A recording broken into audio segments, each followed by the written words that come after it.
Sorotan selanjutnya, mantan Ketua Umum Partai Demokrat Anas Urbaningrum bebas dari penjara hari ini. Anas telah menjalani masa tahanan 8 tahun penjara karena terbukti menerima gratifikasi mega proyek Hambalang dalam sidang 2014 lalu. Mohon sekali lagi saudara-saudara sekalian.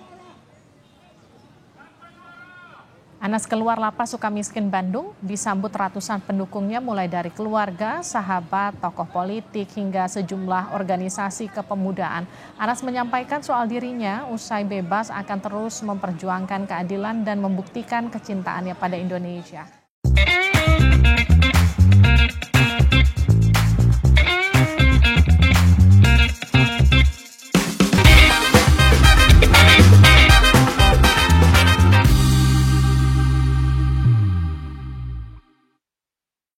Saya ingat sekali waktu itu, di akhir kekuasaan SBY menjabat sebagai presiden, Partai Demokrat gonjang-ganjing luar biasa akibat kasus mega korupsi berjamaah di dalam partainya. Berita korupsi di dalam Partai Demokrat ini gaungnya besar sekali pada waktu itu. Apalagi ditangani oleh KPK yang waktu itu namanya masih benar-benar bersih dan masih dipercaya sebagai pedang keadilan yang paling tinggi. Kasus korupsi pembangunan komplek olahraga di Hambalang dengan nilai proyek lebih dari 1 triliun rupiah itu membongkar borok di dalam Partai Demokrat yang propagandanya di iklan-iklan televisi bahwa mereka mengatakan tidak pada korupsi. Tapi ternyata di dalam Partai Demokrat pada waktu itu isinya maling semua. Tapi banyak yang menduga masuknya Anas Urbaningrum ke penjara semata-mata bukan karena kasus korupsi saja, tapi juga karena gerakan politik di dalam tubuh Partai Demokrat. Banyak pengamat yang menilai pada waktu itu bahwa SBY sebenarnya takut sekali sama Anas. Pengamat politik di masa itu, Cipta Lesmana, pernah bicara, ada perang dingin antara SBY dan Anas Urbaningrum. Cipta juga menduga Anas itu memegang sebuah rahasia penting yang ditakuti oleh SBY. Sebuah kartu as yang kalau ini dibuka oleh Anas, maka SBY dan Partai Demokrat akan runtuh pada waktu itu. Apa kartu as dari Anas Urbaningrum? Banyak yang menduga kartu as itu bisa jadi adalah kecurangan Partai Demokrat di tahun 2004 waktu Demokrat pertama kali memenangkan pemilu dan SBY jadi presiden.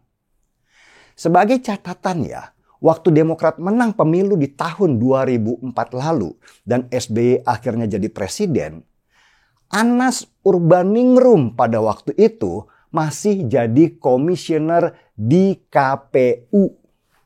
Dan ketika Demokrat menang, Anas Urbaningrum mundur dari KPU dan bergabung di Partai Demokrat. Udah mulai kerasa bau amisnya kan?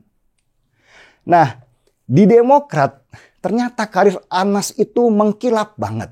Dia berhasil membangun gerbong yang kuat di sana dan ini jadi ancaman baru lagi buat SBY.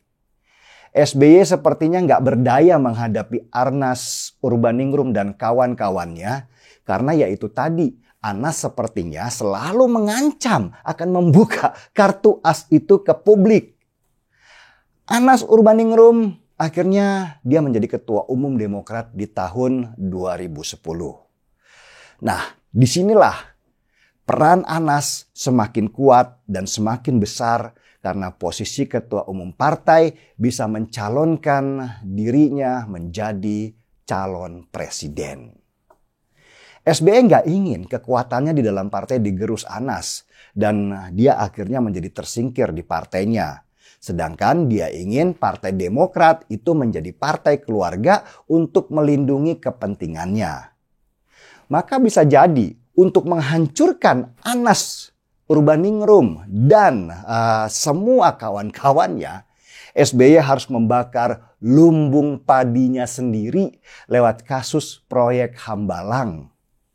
Kasus Hambalang awalnya bocor karena pengakuan Nazarudin yang ditangkap oleh KPK yang pada waktu itu KPK pimpinan Abraham Samad. Maka berbondong-bondonglah loyalis Anas Urbaningrum, termasuk di sana ada Andi Malaranggeng dan Angelina Sondah masuk penjara. Ini yang heran. Meski nama Ibas berkali-kali disebut sebagai salah satu aktor dalam korupsi Hambalang, KPK pimpinan Abraham Samad sama sekali nggak mau mengutak-utiknya. Ibas itu dengan seenaknya melenggang bebas dan sama sekali tidak bisa dijamaah. Karena KPK, sang dewa keadilan yang pedangnya tumpul sebelah, waktu itu tidak mau menghadirkan Ibas sebagai saksi. Kartu as inilah kemungkinan yang akan dijadikan Anas Urbaningrum sebagai senjata terakhir dalam menghadapi Demokrat sekarang. Keluarnya Anas dari penjara itu benar-benar mengancam posisi Demokrat.